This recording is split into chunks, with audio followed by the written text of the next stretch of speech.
Fennie. Thank you so much for coming to the Founder Talk. How's it going? It's going great. Thank you so much for having me, Max. My pleasure. So before we start pitching your startup, would you like to give an intro to yourself? Sure. So I'm the CEO and co-founder of Aevai Health. A little bit about me, my background is in biomedical engineering, and I'm really passionate about everything towards AI and innovating healthcare and making healthcare systems more efficient. So that's a bit about why we started Aevai Health. So at Aevai Health, we're engaging patients, optimizing data capture, and ultimately driving smarter care decisions. I want to start off by introducing the rest of my awesome team. So we are a multidisciplinary group doing deep tech to patient monitoring. A bit about my background. So after biomedical engineering, I worked in software project management in startups as well as in clinical trial management. And then I formed a really awesome team, including my co-founder, Alexandra, our chief operating officer, and she has experience in pharma and also in academia. And alongside with myself, we're working on business strategy, quality assurance, and day-to-day operations of the company. And Nyla, our chief medical officer, is training to become a medical doctor, so she has experience and access with patients and clinicians on a daily basis, and she's responsible for medical innovation and pilots. And then I support Giuseppe, our CTO, with the technical development, and his background is in AI, and also he's experienced in full stack software development, and so he's responsible for our tech development and innovation. And we've done a lot of different organizations. So we've been at Philips, we've been at a pharma company called Semires, and also a few different hospitals in the Netherlands and some software companies as well. So I want to dive into the problem that we are solving. So doctors are ultimately responsible for patient health, patient outcome. However, 50% of patients worldwide are not following monitoring procedures. And what I mean by monitoring procedures is, for example, when a physician prescribes a patient a medication after a certain operation or a certain regimen during the course of their chronic disease. What we find is that patients are not actually following those procedures. And in addition, they're not always providing the data that they need to provide to their healthcare team about their symptoms or about their experiences with medication. And so after talking to about 100 different types of medical staff, they helped us isolate three main issues with current remote monitoring tools. First of all, a lot of current remote patient monitoring tools can be unavailable. And so, for example, with telehealth monitoring, when the patient has to have a chat with the doctor, that only happens when the doctor is available. Whereas we really want to be able to collect symptoms as soon as the patient feels it. So having a 24/7 real-time data collection. In addition, they can be quite low quality, so they're not always personalized, specific to the patient, or really medically valuable to the patient themselves. And thirdly, they can be costly. So in order to actually get patients to follow procedures, what happens is that hospitals will deploy nurses to do phone calls, phone interviews to check on the patients, or to actually get those nurses to go to the home of the patient to check on them, or to enforce that the patient goes to the hospital simply to be able to provide quality of life or other symptom data to their healthcare staff. And so our solution is Alva. Alva is our hybrid chatbot that is collecting and analyzing data. And with Alva, we're engaging patients while reducing clinical workload. Let me tell you a bit about how Alva works. So studies have shown that 80% of patients want an AI chat assistant, and that's what we offer with Alva. Alva is hosted inside of our own web application, so it's accessible from any kind of device, and we create an email account for patients so that they can securely log into the web application. Once they're logged in, they're able to view all of their data. So as soon as they provide data to the chatbot, it's collected in their medical dashboard, and they're also able to see the raw previous conversations that they've had with Alva. And of course, in addition, their medical team is able to see all of that data as well. So they're chatting to Alva, which means that they're going through the particular questions that the physical physician team want to ask the patient. And if they have any questions themselves during this data collection process, they're able to ask the chatbot. They can ask the chatbots about pretty much anything related to their monitoring procedure. So to summarize, what we're doing with Alva is we are transforming medical surveys that already exist into empathetic, encouraging conversations. Aevai is initiating chats with the patient, so that really helps to increase retention and response rate of the patient. And we can personalize the monitoring process for the patient by creating dynamic conversation flows. That means that not every chatbot conversation has to be the same for every patient. Some patients need to provide more data, others need to provide less data to ultimately get to the clinical outcome, dependent on their symptoms and their experience throughout their monitoring. So we've also seen studies that show that 71% of physicians believe bots should be able to provide medical information. And we do that in a few different ways with Aevai. So we make Aevai quite specific to the monitoring of the patient. And what we do is we ensure that Aevai includes accurate health domain expertise on that monitoring experience. And what that means is that when we work with a specific hospital department, for example, in cardiology, we collect all of the information about what the patient should do after a certain operation, about their disease, even about the hospital. And that's pamphlets, that's PDF documents, that's links that physicians have vetted. And so therefore we make our chatbot very specific and knowledgeable on that domain. And then we're using, of course, specific medical surveys that the physical staff would normally use. And we're deploying particular data analysis techniques that physicians have to use in order to actually get to the clinical outcome of the patient. And overall, clinicians are looking for faster, more robust data processing. So we provide them this data analysis suite where we collect all that data into a dashboard. And what that means is that physicians are able to immediately access patient data and those calculated clinical outcome scores to see how the patient has improved. They get notifications about alarming symptoms, so they can prioritize which patients should have more care or more follow-up than others. And ultimately, this data-driven approach really ensures that there can be faster clinical decision-making and resource prioritization. So we've already piloted Aevai. We've seen that 86% of patients do prefer Aevai over a medical digital survey. And we had a cohort of about 50 patients with a variety in age range, so between about 20 and 6 years old. And we received some really nice feedback. So first of all, they felt that Aevai was much more interactive and fun than typical medical surveys. But they also really liked this dynamic part of Aevai where it's collecting their data, but also assisting them at the same time. So as soon as they have a question, they can get an accurate response from the chatbot.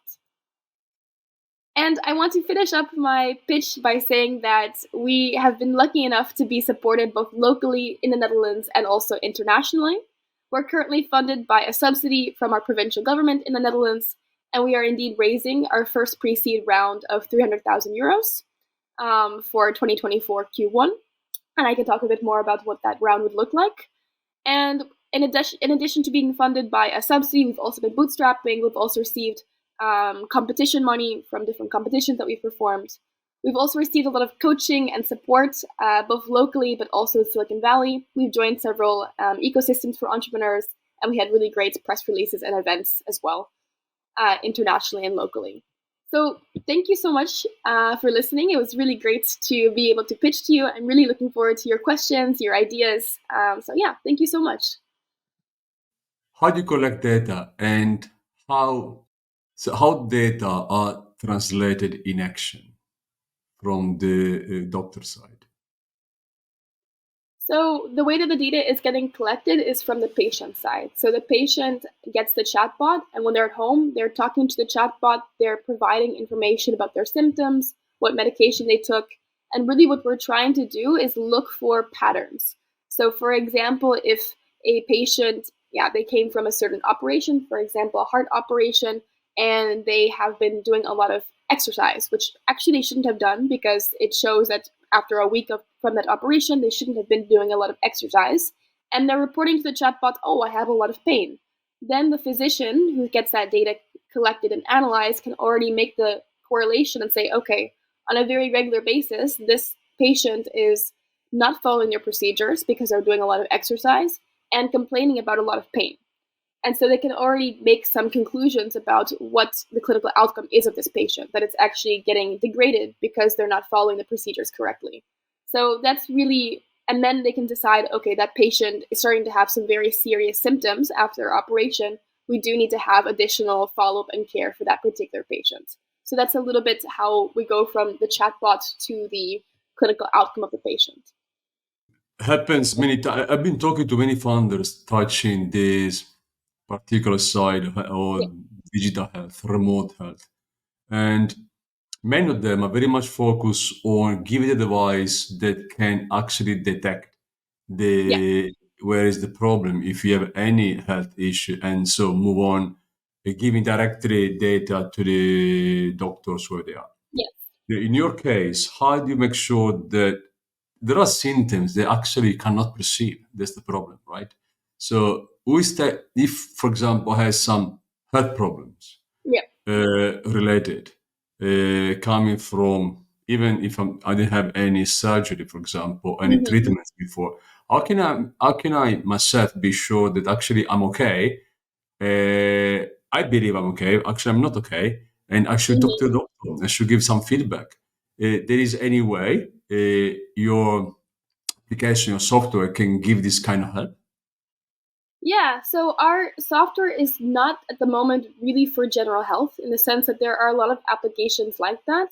Rather, our software is really for monitoring a patient because of a certain reason. So, because of an operation or because of a chronic disease.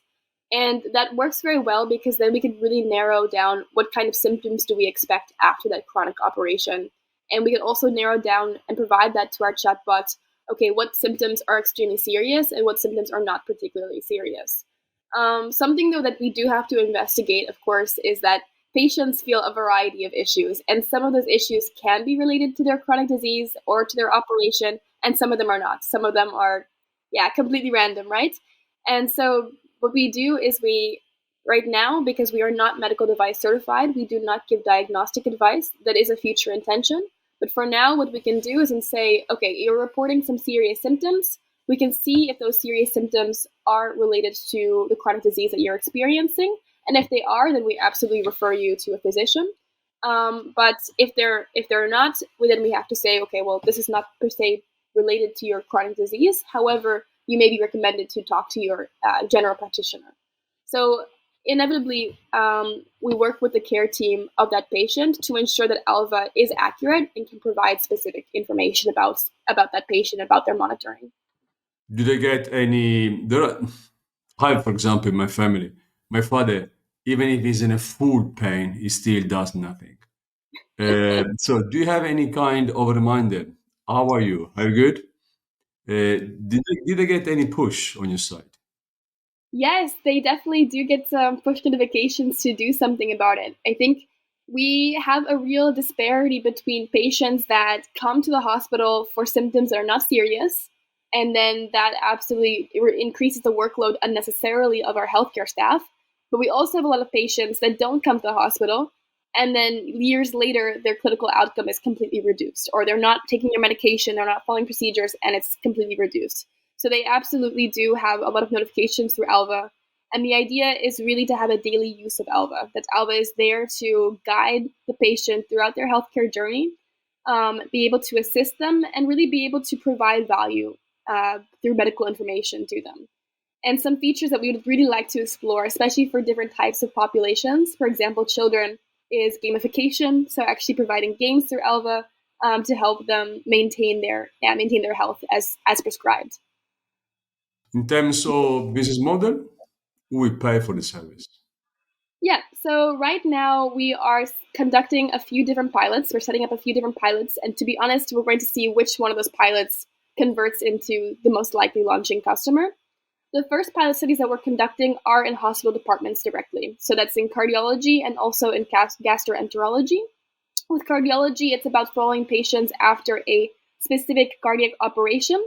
And just to give you a picture, right now, those patients, the current method is after this very risky operation, they only get two follow-ups for 1 year. And those follow-ups can be through the telephone or through physical. And so they get very little oversight from their healthcare team about any side effects that they may have experienced because of the operation. So that's one potential revenue stream is by selling directly to hospitals with a SaaS model, and that's something that we're exploring. The other pilot study that we're looking to also set up is in a biobank, so basically an organization that collects a lot of population data, a lot of population health data, and then sells that to researchers in hospitals or academic centers. And the idea is really to assist participants there and to also become the data collection device for participants. So they're an organization that also can be a potential buyer. And then the other revenue stream that we are exploring, but honestly, I'm very interested in feedback, is that there are a lot of software tools already developed for hospitals. It can be administrative software tools. It can also be tools that integrate different pieces of information in the hospital. And so we would also really like to see if we can work with such app providers, such software tools, and simply integrate our chatbot through an API into those tools. Let's close with your round. Yeah. Would you like to articulate a bit more how much and what are going to do with this money? Actually, what the investors are looking for? Yes. So we are looking for a pre-seed round of 300,000 euros, and that's something that we're looking to get in Q1 2024. And so what we're looking to do with this round, so right now we are in the MVP pilot study stage, and by then we will have our pilot studies already running, and we'll already be collecting data on how Alva is performing in these different types of potential markets. And what we would really like to do is be able to, first of all, scale our development. So, of course, hiring a senior software development engineer, because we want to go from having an MVP that has to be very customized to different groups to something that is a licensed platform. So it's much more scalable and easily used by different customers. And then really the priority is to build a quality assurance team and also to start the process of being certified in a variety of domains. So for example, in IT, in quality assurance, in good clinical practice, and really that will help ease our access to different markets, and also will help to allow us to have a higher performing functionality of our application as well. So that's really the two main domains of where we see our fundraising going towards: development and also quality assurance.